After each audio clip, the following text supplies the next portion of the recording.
If you remember the scene from the film Mission Impossible 4 at Burj Khalifa, in which Benji asked Agent Ethan Hunt that they cannot hack Burj Khalifa's server room from outside.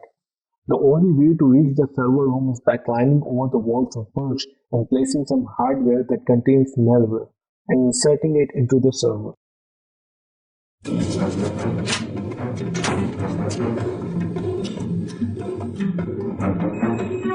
Please tell me we're online. All right, we're live. We are going to see how we can create that hardware. Hello, my name is Arslan Salim. I'm a security expert and application developer from past 7 years. I have developed and worked on security of many industrial software. In this course, I'm going to show you how we can use tiny $1 microcontroller to hack any PC on your local network as well as anywhere in the world using public IP. The microcontroller is called DigiSpark.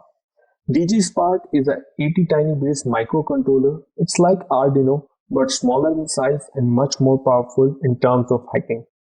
At the end of this course, you will be able to program DigiSpark and you will be able to write your own hacking script in DigiSpark. Thank you.